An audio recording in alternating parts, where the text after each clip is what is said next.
இன்னும் உங்களுடைய ஜேவிபி கொள்கையை வைத்துக்கொண்டு அதிகார பரவலாக்கல் ஊடாக நியாயம் கொடுக்க முடியாது, சமத்துவம் மற்றும் போதும் என்று பேசிக்கொண்டு நீங்கள் இங்கே வருவது பிழை. உங்கள் மனசாட்சிக்கு தெரியும், அரசியல் ரீதியாக இந்த தமிழ் பேசும் தமிழ் முஸ்லிம் மக்களுக்கு மலைய மக்களுக்கு அதிகாரம் கொடுப்பதற்கு நீங்கள் தயார் இல்லை என்பதுதான் உண்மை. ஆகவே தயவு செய்து இந்த ஜூலை கலவரங்கள் கருத்த ஜூலைகளை பற்றி நீங்கள் பேசுவதற்கு முன்பு உங்களுடைய மனசாட்சி தொட்டு கேளுங்கள். இந்த தமிழ் பேசும் தமிழ் முஸ்லிம் மக்களுக்கும் மலைய மக்களுக்கும் நீங்கள் அரசியல் நியாயத்தை வழங்க தயார் என்று கேட்டு. Honorable Presiding Member, I think government has opened a wrong cupboard full of skeleton, Black July. You open the skeleton or cupboard, you get the skeleton. The skeleton starts from the 7th of July. වැරදි cupboard එකක් අරගත්තේ මේගොල්ලෝ මේ ඉංග්‍රීසියෙන් තියෙනවනේ. ජූලි 7 පටන් ගන්න 1959 වෙන්න ඕනේ. සිංහල පමණක් කියන පනත පාර්ලිමේන්තුවේ ගෙනාවා බණ්ඩාරනායක. පළවෙනි කළු ජුලිය 1953 ஆண்டு நினைவுகின்றேன். ஜூலை 7ஆம் தேதி, அது 53 52 சரியாக பார்த்து சொல்கின்றேன். அன்றுதான் சிங்களம் தனிமொழியாக பிரகடனப்படுத்தப்பட்ட முதலாவது கருத்த ஜூலை. பண்டாரநாயக் அவர்கள் அதுக்கு காரணம். The next Black July was July 23rd. இரண்டாவது කරුත ජුලයි දෙවන කළු ජුලිය තමයි ඔගලන් දැන් අල්ලගෙන දඟලන්න ජූලි 23 ජේ.ආර්. ජයවර්ධන මහත්මයා ඒකට වගේ කියන්න ඕනේ.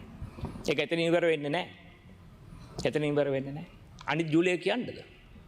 තරහ වෙන්න එපා. 1987 ජූලි 29 මතකද?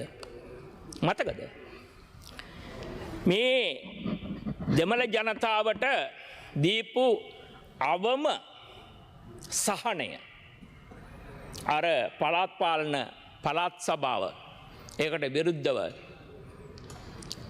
මෙහාට ආපු රජීව් ගාන්ධිට ගහපු දවස ජූලි 27 මතක නැහැ? ඒකේ நாயකයා ரோஹண விஜயவீர. பழையான ஜூலையை தொடங்கி விட்டார்கள் கௌரவ பாராளுமன்ற உறுப்பினர் அவர்களே. எவ்வளவு தைரியம் இருந்தால் இதை இவர்கள் சொல்ல முடியும்?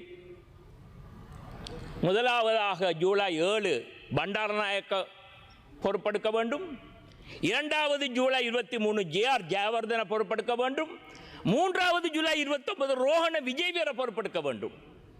பரவாயில்லை, பழசை விட்டுவிடுங்கள் என்று வைப்போமே, புதிதாக ஆரம்பிப்போம். பரணம் අමතක කරමු. ඔක්කොමලට වැරදි සිදු වෙනවා, කමක් නැහැ. අලුත් පරිච්ඡේදයක් පටන් ගන්න කියලා நாங்கள் ஆரம்பித்தோம். இளைஞர்கள் த ஸ்ரீலாங்கிக் அனன்யதாவே எங்களுடைய கட்சி, நான் ஆரம்பத்திலிருந்து பேசுகின்ற இந்த இலங்கையரின் அடையாளம், இந்த இலங்கை மக்கள் நாங்கள் என்று சொல்கின்ற அந்த அடையாளத்தை பெற்றுத் தருவார்கள் என்று தமிழ் பேசும் தமிழ் முஸ்லிம் மக்கள் உங்களை நம்பினார்கள். இல்லை என்று சொல்லவில்லை. நீங்கள் சொல்லியிருந்தீர்கள் உங்களுடைய மேனிஃபெஸ்டோவில். கௌரவ பாராளுமன்ற உறுப்பினர் கௌரவ அஜித் சி பெரேரா ரொம்ப அழகாக சுட்டி காட்டினார். சமத்துவ பிரஜை மற்றும் பாகுபாடு எதிரான நடவடிக்கை உங்களுடைய மேனிஃபெஸ்டோ. தேசிய மொழி கொள்கை, அதில் பிரச்சனை இல்லை, அது ஏற்கனவே நடந்து கொண்டே போகின்றது. மலையக தமிழ், அதை நான் சொல்லவில்லை. அதிகார பகிர்வு மற்றும் புதிய அரசியல் அமைப்பு. எங்க வாப்பா கூட புதிய அரசியல் அமைப்பு, அரசியல் அதிகார பரவலாக்கல், மனசாட்சியை தொட்டு சொல்லுங்கள் பார்ப்போம். இந்த அடிபட்ட தமிழ் பேசும் தமிழ் சமூகம், அதில் முக்கியமாக தமிழர்கள் தங்கள் உயிர்களை தியாகம் செய்து பெற்றுக்கொண்ட ஆறுதல் பரிசு என்பதை விட ஆறுதல் இழப்பீடு.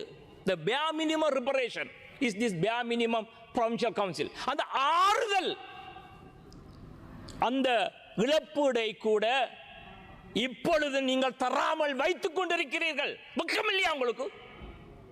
கேட்டால் குழுக்களை போட்டுக்கொண்டு எப்படி இந்த மாகாண சபை தேர்தலை வைக்காமல் இருப்பதற்கான 2 நிமிடங்கள்